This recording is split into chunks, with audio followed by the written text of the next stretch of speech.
सुबह से भूखी हूँ, कुछ खाया नहीं है मैंने।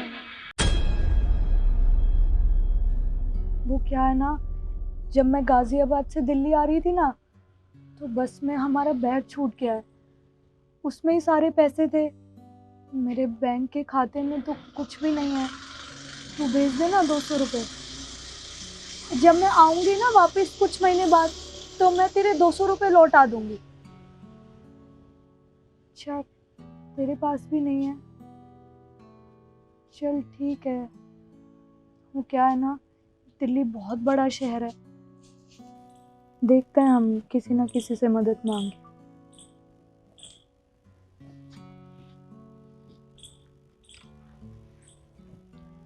सुनो,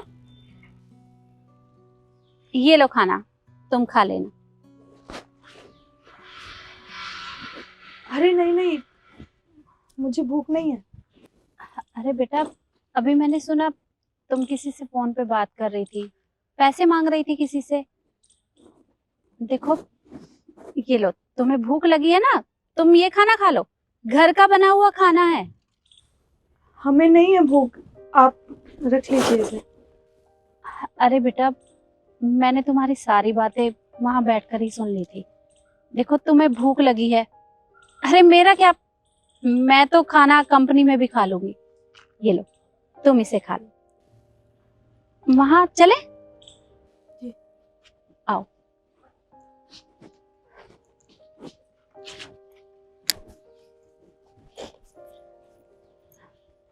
क्या नाम है तुम्हारा? मेरा नाम रिद्धि है। वो क्या है ना, हम गाजियाबाद से दिल्ली आ रहे थे सुबह, तो मेरा जो बैग था वो बस में ही छूट गया। सारे पैसे उसी में ही चले गए। मेरा बैंक में खाता है, उसमें पैसे ही नहीं है। मैंने सारे पैसे नकद निकाल के बैग में ही रखे थे, और वो बैग बस में ही छूट गया।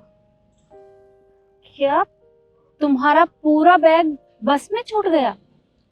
जी, बस में ही छूट गया। अब मेरी एक लौती दोस्त है, काजल, वो गाजियाबाद में ही रहती है, तो मैंने उसको फ़ोन किया था 200 रुपये भेज दे, पर उसकी भी हालत कुछ ख़राब नहीं चल रही है मेरी तरह। अच्छा, वैसे बेटा, तुम्हें अपने बैग का ध्यान रखना चाहिए था। बैग में इतने सारे पैसे थे, तुम्हारा और बाकी सामान भी होगा, वो तो सब कुछ उस बस में ही चला गया। बस का नंबर याद है तुम्हें? नहीं, बस का नंबर तो नहीं याद।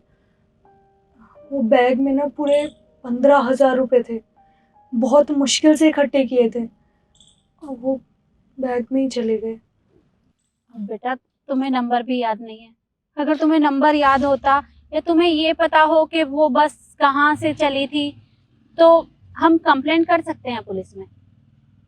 नहीं आंटी जी, नंबर तो नहीं है याद मुझे, और मुझे तो लगता है कि अब वो बैग भी नहीं मिलेगा। अब नंबर याद नहीं है तो कंप्लेंट भी नहीं कर सकते ना।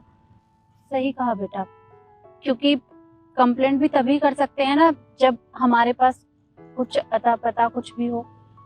खैर छोड़ो, वैसे तुम यहाँ किस काम से आई थी? वो आंटी जी, मैं यहाँ पे काम ढूंढने आई थी। वो हमारे गाजियाबाद में ना एक मैनेजर साहब रहते हैं। उन्होंने कहा था, उन्होंने कोई पता लिख के दिया था कंपनी का पर्ची पर। वो पता भी बैग में ही रह गया। अब दिल्ली इतना बड़ा शहर है, मैं कहाँ से ढूंढूं कंपनी। कंपनी का कुछ नाम वगैरह याद है? नहीं आंटी जी, कुछ भी याद नहीं है। अब वो बड़े साहब हैं, उन्होंने तो नंबर भी नहीं दिया मुझे कि मैं उनको फ़ोन करके पूछ लूँ। बस फ़ोन रह गया है मेरे पास, और तो कुछ नहीं। जिस मैनेजर की तुम बात कर रही हो, उसका नंबर भी नहीं है क्या तुम्हारे पास? उससे पूछ लो। नहीं आंटी जी, वो इतने बड़े साहब हैं, वो मुझे क्यों नंबर देंगे? उन्होंने तो बस एक पर्ची दी थी जो बैग में ही रह गई है। तो बेटा, अब तुम्हारे पास ना तो किसी का नंबर है, ना कोई एड्रेस है, तो तुम कहाँ जाओगी, क्या करोगी? आंटी, वही तो नहीं समझ आ रहा है। सुबह 6 बजे बस ने उतारा था मुझे, दिल्ली के बस स्टैंड पर।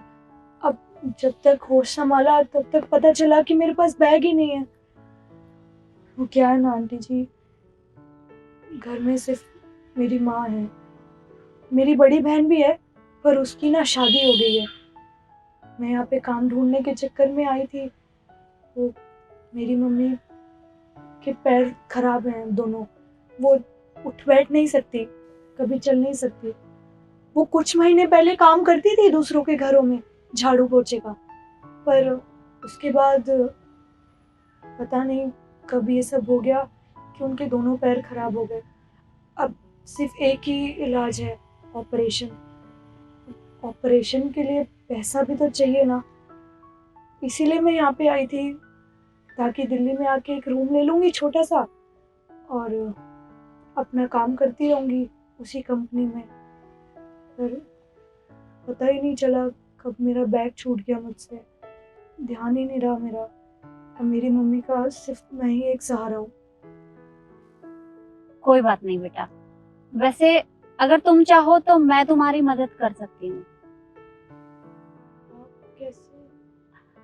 मैं एक कंपनी में काम करती हूँ, यहीं पास में ही है। अभी वो लंच ब्रेक हुआ था ना, तो मैं बस इधर खाना खाने के लिए आ गई थी।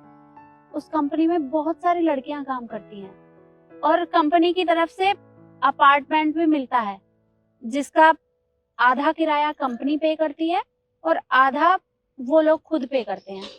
और लड़कियां ग्रुप बनाकर अपार्टमेंट में रहती हैं।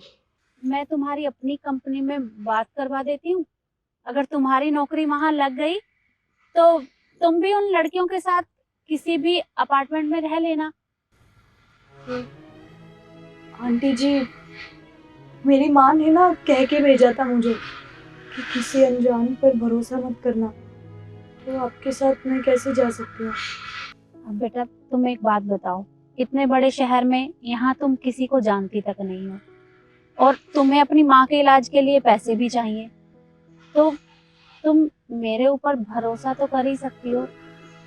मैं तुम्हारे साथ कुछ गलत नहीं करूंगी, तुम मेरे ऊपर भरोसा रखो। देखो, मैं इस कंपनी में पिछले 20 साल से काम कर रही हूँ और मैनेजर से मेरी अच्छी खासी जान पहचान है। वो तुम्हें नौकरी जरूर दे देगा। कितना पढ़ी हो तुम?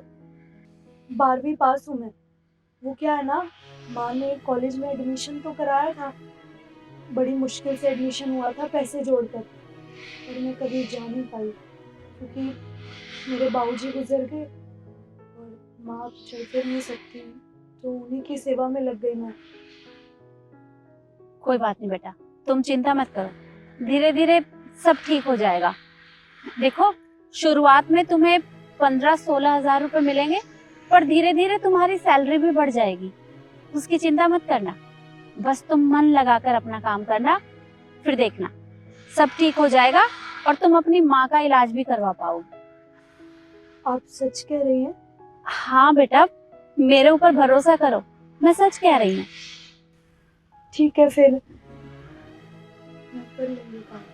ठीक है, तो पहले तुम खाना खा लो, उसके बाद में मैं तुम्हें कंपनी में लेकर चलूंगी। तो खाना तो आपका है ना, आप नहीं खाएंगी? अरे तुम मेरी चिंता मत करो, ये लो, तुम मेरे हाथों का बना हुआ खाना खाओ और मुझे बताओ कि कैसा बना है। जी।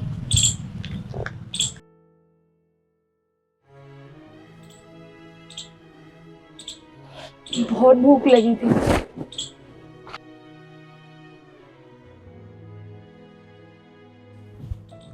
आपका बहुत बहुत धन्यवाद। आप नहीं होती तो पता नहीं मैं इतने बड़े शहर में किसी न किसी से मदद मांगती ही रहती, पता नहीं कोई मुझे काम देता या नहीं। कोई बात नहीं बेटा, जब सब रास्ते बंद हो जाते हैं ना, तो भगवान कोई ना कोई रास्ता हमारे लिए खोल ही देता है। अच्छा, अब तुम्हारा खाना भी हो गया, अब चलें? जी।